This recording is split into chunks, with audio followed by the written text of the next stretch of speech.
Bonjour à tous et bienvenue dans le podcast Les uns les autres, un podcast pour mieux comprendre l'Église et persévérer dans les relations. Je m'appelle Quentin, je suis pasteur dans l'Est de la France, plus précisément à l'Action biblique de Héricourt, et je suis accompagné de Samuel, pasteur également dans cette même église et psychologue de métier. Et aujourd'hui, on va parler des addictions. Des addictions. Des addictions. Est-ce qu'il y a des bonnes et des mauvaises addictions ? Alors, pour certaines personnes, oui. Mais on va plutôt considérer quand même une problématique de maîtrise de soi dans la question des addictions. Parce qu'on est tous addicts à l'oxygène. On est tous addicts à l'oxygène. Non, c'est faux. Il n'y a pas de principe de récompense dans le fait d'assimiler et de traiter l'oxygène dans l'air. Mm-hmm. C'est plutôt un besoin fondamental parce que si nous n'avons pas d'oxygène, nous mourrons en moins de 10 minutes.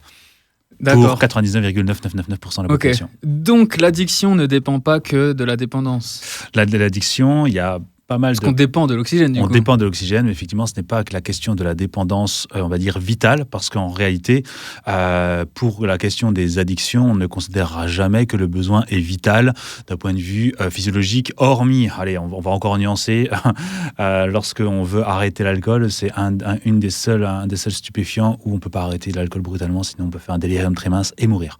Okay. Mais hormis ce cas exceptionnel, et ça ne veut pas dire qu'il ne faut pas arrêter l'alcool, évidemment, mais qu'il faut le faire progressivement et avec un médecin, s'il vous plaît. Dans toutes les substances dont on va parler dans ce podcast, l'objectif est toujours d'arrêter, bien sûr. Bien sûr. C'est bizarre de le préciser même en fait. Mais vaut mieux parce que, mais voilà, c'est un disclaimer en tout cas, voilà.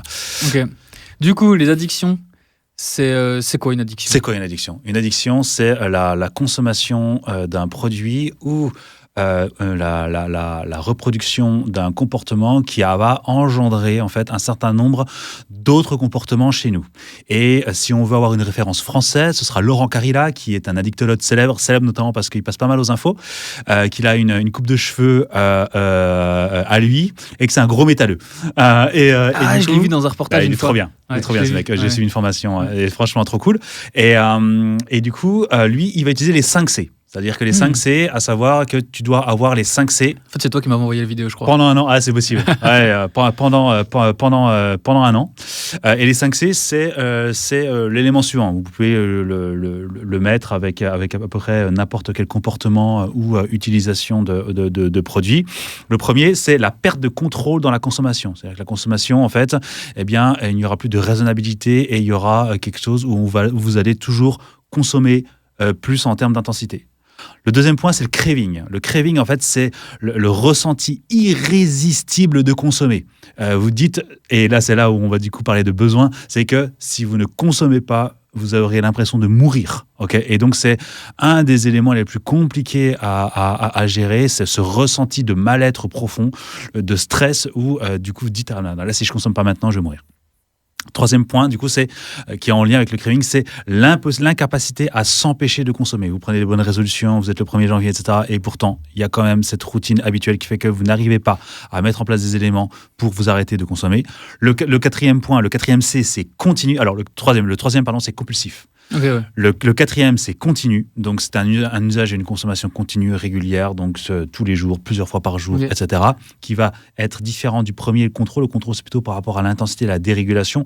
Le continu, c'est vos routines, c'est tout le temps, etc.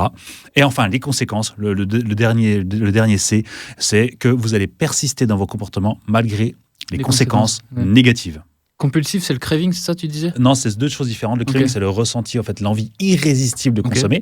Mais on peut quand même... Enfin, c'est l'idée de si je ne consomme pas, je meurs. Donc, il me faut le produit, etc. Et l'aspect compulsif, c'est plutôt dans le déclenchement du comportement, à savoir que tu ne peux pas t'empêcher, du coup, d'aller rechercher le produit. Ok, ça, c'est le côté compulsif. Ça, c'est le côté compulsif. Et les deux sont différents parce qu'on va travailler, parce que le craving, c'est plutôt un ressenti physiologique. L'aspect compulsif, c'est plutôt quelque chose de psychologique, dans le sens où il faut que je vais rechercher, je ne peux pas m'empêcher de rechercher. On parlera après des méthodes pour... c'est ça. Et il y a, si vous voulez résumer, l'OMS, donc là, c'est plutôt au niveau international, c'est les 3 P. Il y a les 5 C, il y a les 3 P. Les 3 P, c'est la priorité accordée. On priorisera toujours le produit par rapport ou le comportement par rapport à d'autres choses, la perte de contrôle et la persistance négative. C'est les 5 C un peu en résumé. Priorité accordée, perte de contrôle, persistance négative. Ok. C'est quoi les addictions les plus courantes que tu vois dans ta vie, dans tes... Ouais, dans ce que tu observes, et aussi dans le milieu chrétien. Ouais. Alors d'une manière générale, les choses les plus communes et qu'on recense, c'est alcool, cigarette, au top niveau. La cigarette étant, c'est plus de 70 000 morts par an, donc c'est plus de 70 000 morts évitables. Donc qui sont reliés du coup à la cigarette. Je parle pas de la nicotine, mais de la cigarette. Et l'alcool, je sais plus, c'est 20 ou 30 000, je me souviens plus très bien. En tout cas, ça c'est les deux éléments donc légaux. Il faut quand même, c'est-à-dire qu'on a le droit d'en consommer, mais qui provoque le plus de problématiques. Il y a une montée forte de deux éléments, ce sont les jeux d'argent, notamment avec les applications, chez les jeunes, etc. Vous voyez le marketing, si vous voulez être un vrai supporter, alors il faut parier pour votre équipe, ce genre de choses. Ça a très très bien matché ces 10 dernières années. Donc les paris de jeux sportifs, etc. Et aussi tout ce qui est addiction médicamenteuse. Il faut savoir que par exemple le tramadol c'est comme de l'héroïne, c'est de l'opiacé, donc du coup ça a les mêmes effets, donc c'est un antalgique formidable, mais le problème c'est qu'il y a un risque de dépendance très forte, et il y a un risque de dépendance physiologique et aussi une grosse dépendance psychologique dans le fait que les gens ensuite en consomment non pas forcément par dépendance physique, mais par peur d'avoir mal, par exemple. Et donc, c'est très, très compliqué c'est délicat, c'est un vrai défi, du coup, à pouvoir abstenir. Après, il y en a d'autres qui sont un peu plus... on parle, bien sûr, et c'est le big deal aussi, pareil, en ce moment, c'est tout ce qui est addiction aux écrans. Sauf que formellement, il n'y a pas d'études qui mettent en lien une addiction entre écran et personne. Ce qu'on y fait, quoi. Et exactement. Ce sont en général des médiateurs de dépendance. Mais même là-dessus, l'OMS a fait rentrer les jeux vidéo. En réalité, il y a beaucoup d'études qui montrent que c'est plus compliqué que ce qu'on pourrait croire. Et que par exemple, chez les gens où on reconnaît une addiction aux jeux vidéo, pas aux écrans, l'écran n'a pas été retenu, mais au niveau des jeux vidéo, qui est inscrit au niveau de la CIM, si je ne me trompe pas, la classification internationale des maladies mentales, eh bien, en réalité, il y a ce qu'on appelle des comorbidités déjà existantes, avec de l'isolement social, etc. Et du coup, c'est plus une conséquence qu'une cause, peut-être. Il y a des recherches qui tournent plutôt autour de cela. Et quoi qu'il en soit, vous empêchez quelqu'un de jouer aux jeux vidéo, etc. Il n'a pas de principe de décompensation, il n'a pas de problématique, et au bout de 48 heures, ça va plutôt bien, quoi. Il y avait pas mal de choses, genre les écrans provoquent de l'autisme chez les enfants. Pas du tout, ça n'a aucun rapport. Et on dit, il y a des retards de langage, etc. Il y en a eu un petit peu, mais en réalité, vous enlevez les écrans et en fait, ça se rétablit naturellement. Donc, je ne veux pas non plus dire... Alors, après, il y a les écrans avant 3 ans, quand même. C'est-à-dire qu'il y a des bonnes pratiques. Pas d'écran avant 3 ans, c'est très cool. Ils n'ont pas besoin d'écran, donc voilà, ils doivent jouer avec leur nourriture, leur caca et des cubes. Donc qu'ils explorent leur environnement, c'est pas du tout dispendieux, mais c'est pas un danger en tant que tel. Mais ce serait dommage que du coup ils puissent pas faire tout ce qu'ils ont à faire, à savoir explorer leur environnement avec leurs parents, etc. Et c'est souvent ça qu'on met en lumière, c'est-à-dire que les écrans, c'est une distraction qui sont formidables. Il y a plein de super séries, il y a des jeux vidéo extraordinaires, etc. Cocorico, Expédition 33. Mais en fait, c'est la mesure et l'équilibre. C'est-à-dire que tout ce que vous dépensez en temps d'écran, vous ne dépensez pas à faire autre chose. Et si c'est 1 heure, c'est cool, profitez, kiffez, même à scroller des trucs sur YouTube. Kiffez votre vie. Tant que c'est prévu, organisé, Mais lorsque ça fait 2h30, qu'en fait vous vous sentez coupable et qu'en fait le fond de votre algorithme il est un peu pourri, et justement c'est là où il peut y avoir une vraie réflexion en termes de maîtrise de soi. Et du coup là tu as parlé de substances, tu as parlé d'écran. Ensuite, il y a des comportements. Des comportements qui sont aussi en lien avec tout ce qui est physiologique. Par exemple, le sexe, le travail, le sport, la bigorexie. Je sais pas si pornographie, etc. Tu le mets aussi dans le. Alors de tout ce qui est sexe et rapport au sexe. Donc la pornographie étant au top niveau chez les chrétiens. Soyons clairs. Et ensuite, comportement, tout ce qui est sport, nourriture, achat. Nourriture, tout ce qui est TCA, ça fera inviter Pauline pour tout ce qui est troubles compulsifs alimentaires, où elle est spécialisée, en tout cas, elle a plus d'expertise que moi sur le sujet. Troubles obsessionnels compulsifs, ça aussi ce sont des choses pour conjurer le stress, mais où on réalise que tu as un principe de récompense dopaminergique qui existe.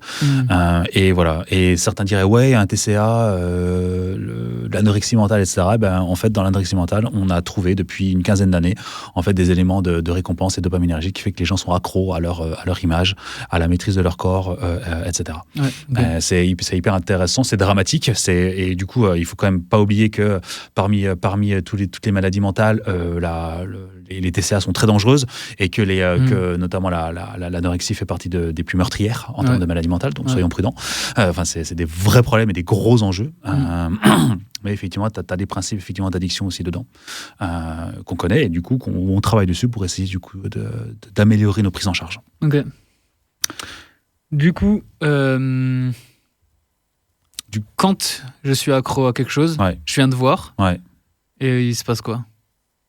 C'est mal. Non. Alors, déjà, on va chercher qu'est-ce que tu recherches. Okay. En fait, il y a deux grands éléments par rapport aux addictions. C'est l'effet ressenti pour rechercher quoi. L'effet ressenti, c'est l'euphorie, faire la teuf, l'excitation, la sédation, diminuer son activité, engourdir quoi. Engourdir, etc. L'ivresse, être un peu dans un état second, et les hallucinations pour certaines autres choses. Donc ça, c'est les effets. D'accord. Mais en fait, ces effets, on va les rechercher pour certaines motivations. Okay. Les motivations, ça veut dire par exemple une communication, des enjeux relationnels qui fait que j'ai besoin de substances pour me sentir bien dans ces relations. Ou alors j'ai un coup de mou dans mon travail, un demi-rail de coke, histoire de tenir. Vous pourrez écouter du coup notamment des éléments vis-à-vis du burn-out dans un des podcasts précédents. La sédation est souvent en lien avec l'oubli. L'oubli de blessures, l'oubli de traumatismes, l'oubli de problématiques qui nous font souffrir. La détente, tout simplement, on est stressé et c'est cool d'avoir mon whisky à 18h pour me détendre et commencer à passer une bonne soirée. Je me sens concerné du coup. Non,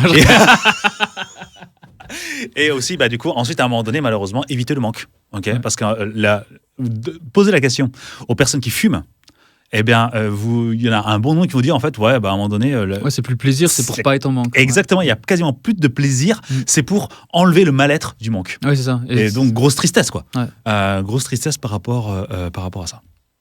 Donc voilà un petit peu les éléments que nous qu'on va rechercher pour comprendre l'addiction, la mise en place. Une addiction n'est jamais arbitraire, elle est toujours par rapport à un terrain, par rapport à des causes, et du coup on va chercher certains éléments pour pouvoir du coup travailler et remettre en place une machine, un plan de match pour que la personne puisse sortir petit à petit d'une addiction.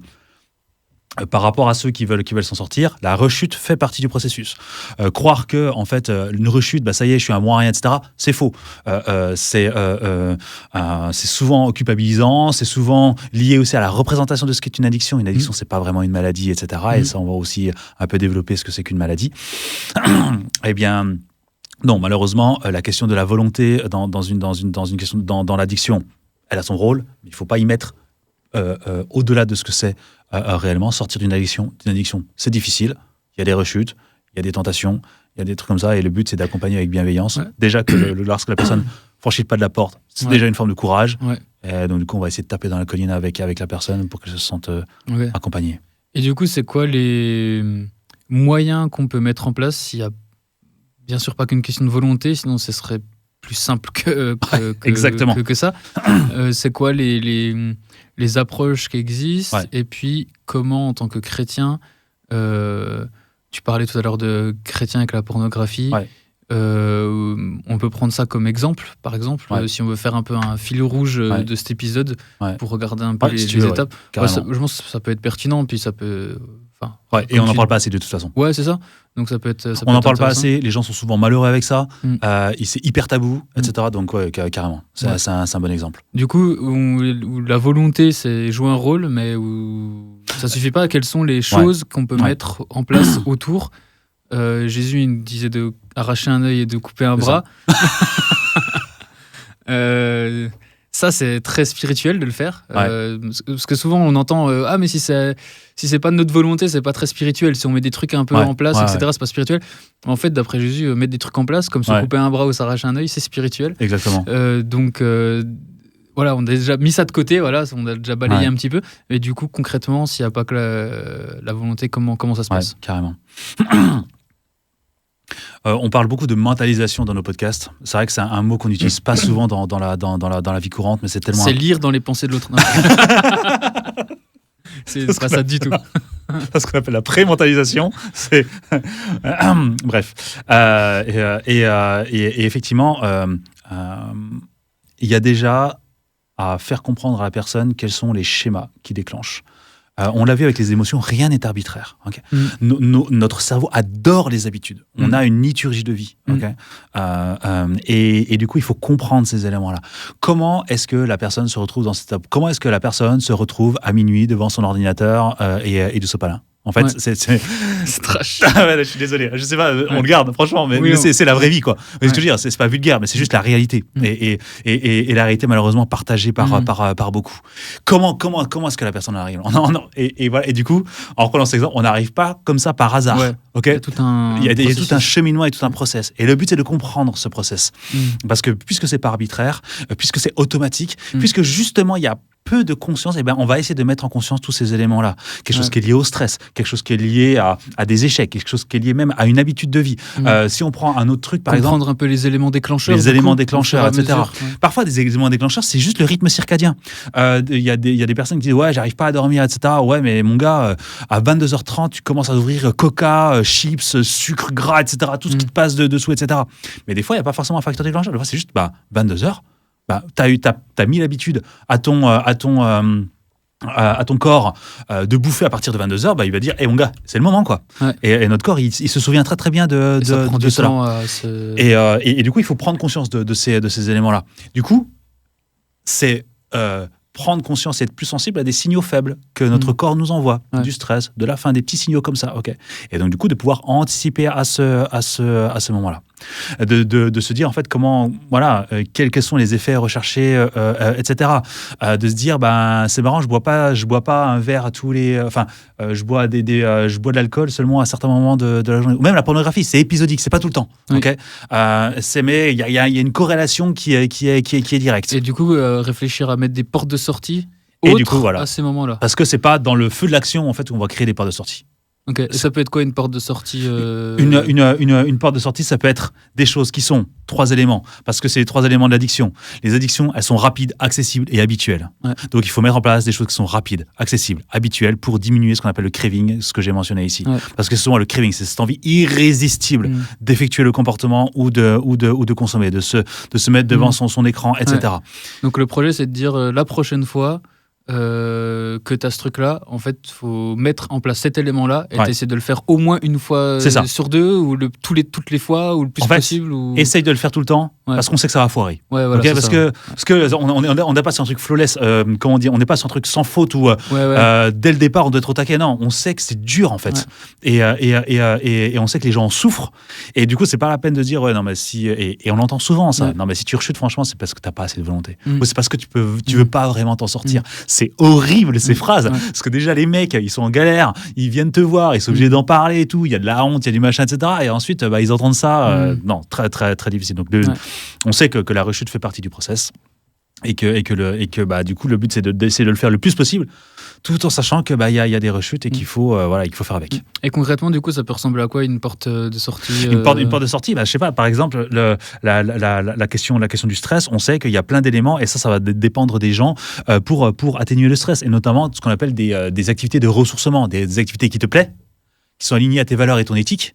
Et là, je suis sûr que vous avez plein de choses en tête. Alors, ça peut être du sport, ça peut être des activités manuelles, ça peut être de la lecture, ça peut être un jeu vidéo, etc. Ça peut être plein de trucs, de trucs différents où le cerveau va se dire mais ça c'est trop bien, j'aime bien faire ça, etc. Et du coup, le craving, ce qu'il faut comprendre, c'est que c'est à peu près 10 minutes. Okay, le craving, tu peux redéfinir juste, c'est l'envie irrésistible de consommer. Voilà. Okay. Et c'est hyper douloureux, soyons clairs, c'est une souffrance absolue, parce que résister face à ce craving, c'est faire la guerre à son cerveau. Donc autant dire que c'est galère. Mais c'est 10 minutes 10 minutes. Et ensuite, en fait, c'est obligé de diminuer parce qu'en fait, le cerveau ne peut pas rester dans un état de stress aussi longtemps comme ça consomme un max de calories. Donc, du coup, il est obligé de diminuer le temps. Donc, le but, c'est d'optimiser en fait ces 10 minutes-là.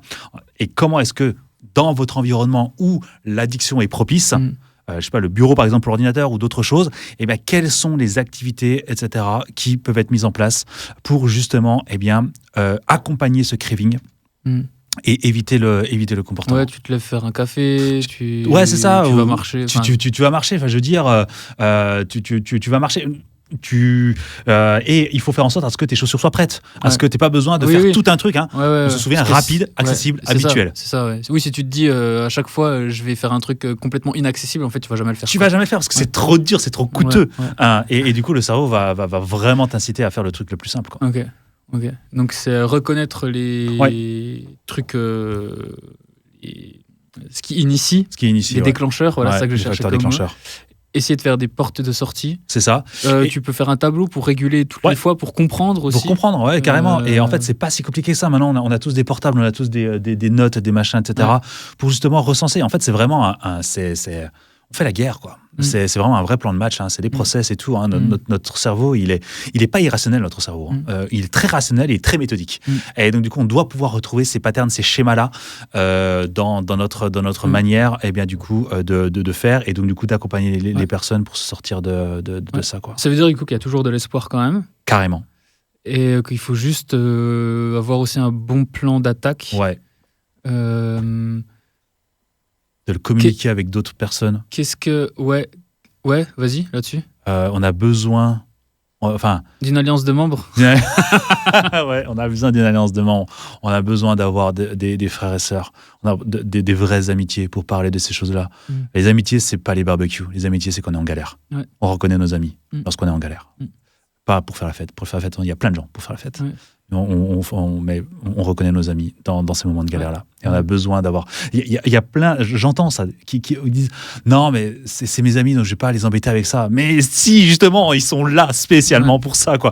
Parce que si tu veux juste passer du bon moment, tu as plein de gens, en fait, pour faire ça. Mais non, c'est dans les moments de galère, en fait, où il faut vraiment en parler. Et en fait, c'est souvent ça, dans des problématiques d'addiction, la question de la culpabilité, de la honte, sont des moteurs très forts pour ne pas en parler. Ouais, et des fois aussi, à mauvais escient, parce qu'on a peur de la réaction des autres, alors qu'en fait, à 99% du temps, les gens se sont bien surpris de la réaction de leur entourage. Et il faut être entouré, il faut rompre en fait l'isolement. C'est quelque chose que je vais ne cesser de répéter, mais pour du coup être accompagné dans ces difficultés. Ok. Donc ça serait du coup persévérer dans l'analyse de ces déclencheurs, dans la mise en place des portes de sortie, et après toujours la rétro-analyse de ça. C'est ça. Et de comment on améliore les portes de sortie. Comment on améliore les portes de sortie. Est-ce qu'il y a des moyens pour pouvoir prévenir les choses ? Peut-être que pour certaines personnes, il faut donner son téléphone à son épouse. Ouais. De quoi ? Des logiciels ou ça... Des logiciels de contrôle au niveau de l'historique. Oui, c'est humiliant. Ouais. Mais parfois, c'est nécessaire. Ouais. Et en fait, on ne peut pas forcer les gens à le faire. Mais quand les gens sont déterminés, ce qui est souvent le cas lorsqu'ils viennent en cabinet, lorsqu'ils sont accompagnés, on leur donne les moyens, les moyens proportionnels à leur volonté et à ce qu'ils veulent, eux, dans leur vie. Et c'est hyper important. Nous, on ne va jamais forcer les gens à faire. Par contre, les gens viennent avec une volonté. Je veux arrêter ça, aidez-moi. C'est ça, oui. Non, écoutez, ce que je vous propose, ce que je vous conseille, c'est ça et ça. Et bien, on voit et on monte crescendo. On ne passe pas directement sur certains éléments. Mais au fur et à mesure, on voit comment est-ce que les gens réagissent par rapport à certaines préconisations. Et comment est-ce que du coup on peut les aider dans leur démarche personnelle. Ok. Ouais.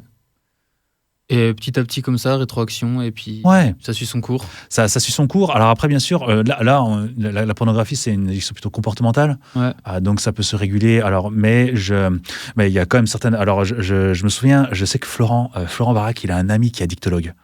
Il l'invite à plusieurs fois sur Un Pasteur vous répond. Et parce que la pornographie est aussi du coup qui est fortement corrélée avec la masturbation, ça provoque parfois des problématiques anatomiques graves, où les gens se déchirent le frein, ils ont des blessures terribles et ils n'arrivent pas à s'en empêcher. Ouais. C'est là où on voit que l'addiction, c'est pas que de la volonté. Ah oui, au niveau des conséquences, tu as des conséquences biologiques, des conséquences qui sont très très très importantes. Ouais. Et du coup, il y a donc la pornographie et certains comportements, on peut les réguler comme ça. Mais quand ça devient une addiction, il y a parfois certains comportements où ça nécessite d'être accompagné par des professionnels de santé. Mais dans la plupart des addictions, je sais pas, alcool, machin, ou même tabac d'un certain côté, soyez toujours accompagné par les professionnels de santé. Faites pas ça tout seul dans votre coin. Vous devez être suivi. Je parlais de l'alcool par rapport aux délirium tremens. Tout d'un coup, avec votre pasteur, ne décrétez pas, allez, j'arrête l'alcool et du jour au lendemain, de 1 à 0, quoi. Ouais. Enfin, la personne peut en mourir avec des rhumes très minces. Ouais. Donc, du coup, il n'y a pas à s'improviser. Oui, dans la grâce commune de Dieu, on a des professionnels, qui sont hyper béton sur le sujet, donc faut consulter par pitié, quoi. Ouais. Et franchement, lorsque vous êtes à un certain degré d'addiction, vous n'êtes pas une semaine près. Je vais déjà dire comme ça, c'est un peu trivial, mais s'il faut attendre 1 semaine ou 2 semaines pour avoir le rendez-vous avec un vrai spécialiste, etc., prenez ce rendez-vous. Ouais. Mais n'improvisez pas n'importe comment, parce que ça peut avoir des conséquences vraiment problématiques, aussi bien des conséquences physiques. C'est-à-dire que l'arrêt brutal peut provoquer des conséquences graves, mais aussi, parfois aussi, direct à découragement. De se dire, ouais, non, j'ai essayé plusieurs fois, mais j'y suis pas arrivé. Ouais, mais en fait, t'as essayé tout seul dans ton coin. Essaye d'être accompagné et ensuite on essaie de voir comment est-ce qu'on peut mettre ensemble en fait un plan de match. Et comment tu, en tant que chrétien et dans la Bible, tu vois aussi que ce processus-là, il est compatible avec la foi chrétienne. Donc on parle un peu plus des thérapies cognitivo-comportementales, là, c'est ce qu'on fait. C'est ce dont tu parles depuis tout à l'heure, en gros. Ouais. Et comment... alors, on ne va pas dire que c'est dans la Bible, mais comment c'est compatible avec la Bible et comment même la Bible peut nous encourager à se diriger dans ce mode de réaction. Par rapport, je trouve, à... Non, on va pas partager. En tout cas, Dieu nous donne beaucoup de liberté. Dans la manière de profiter de sa création. Et c'est très cool. La sexualité est quelque chose de bon, créé par Dieu. L'alcool, je veux dire, c'est des choses. On sait que le premier miracle de Jésus s'est transformé de l'eau en vin, etc. Donc il y a beaucoup de choses où on peut se réjouir et Dieu nous invite à profiter de ces éléments-là. Ensuite, il y a la question de la sagesse et de la vigilance et de pourquoi est-ce qu'on le fait. Commencer à boire tout seul dans son coin, c'est pas bon. Parce que du coup, à quoi sert l'alcool ? Quelle est ta motivation derrière ? Quel est l'effet recherché ? Et en fait, à ces deux réponses-là, lorsque vous commencez à boire l'alcool tout seul, vous réaliserez en fait que non, c'est pas bien. Ouais, il y a toujours des motivations. En fait, c'est des mauvaises motivations. Et que peut-être que ces motivations répondent peut-être à un stress ou certains éléments, mais qu'est-ce que vous avez mis en place avant pour pouvoir gérer ce stress ? Plutôt de commencer à boire tout seul à 16 heures pour le goûter. Non, mais c'est terrible, mais ça commence comme ça en fait. Ouais, ça remonte de plus en plus tôt dans la journée. C'est ça. Et les gens se disent, ouais, non, mais c'est juste une petite dose comme ça pour être cool en fin d'après-midi. Ouais. Mais rien que ce raisonnement-là, en fait, il est bon à creuser pour pouvoir prévenir. Ouais. Donc on voit en fait que Dieu nous demande d'être sage. Dieu nous demande d'être à la maîtrise de nous-mêmes. Hyper important ça, la question de notre maîtrise et de l'équilibre et de notre intégrité. Ça fait partie de 1 Timothée 3 d'ailleurs. C'est exactement ça. Pour être ancien. Et du coup, cette maîtrise de soi passe également par ce que l'on consomme et par rapport à ce que l'on vit. Il y a des choses plus simples là, par rapport à la pornographie.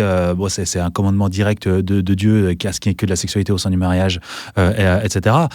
Mais il y en a d'autres où c'est plus une zone grise et où on appelle vraiment à la sagesse des personnes et où il y a une forme d'éthique à avoir. Mais la question de la maîtrise, la question de l'équilibre, la question de pourquoi est-ce qu'on le fait, c'est quoi les désirs que l'on veut atteindre. Est-ce que ce sont des bons ou des mauvais désirs ? Ça aussi, Dieu nous dit de sonder notre cœur par rapport au fait de comprendre pourquoi est-ce qu'on fait ceci ou cela. Dieu nous demande d'être responsable. Est-ce que tu parlais effectivement des TCC, des thérapies cognitivo-comportementalistes. En fait, en quoi ça me pose pas de problème d'utiliser ce genre d'accompagnement ? C'est parce qu'en fait, c'est un mécanisme que Dieu nous demande d'avoir par rapport à comprendre de pourquoi est-ce qu'on fait ce qu'on fait. On doit en permanence, et les gens se disent ouais, c'est fatigant, mais en fait, c'est ce que Dieu nous demande de faire. Pourquoi est-ce qu'on fait ce qu'on fait ? Et quelles sont nos motivations ? Parce que boire une bière ou un whisky, dans l'absolu, c'est assez neutre. Bah oui.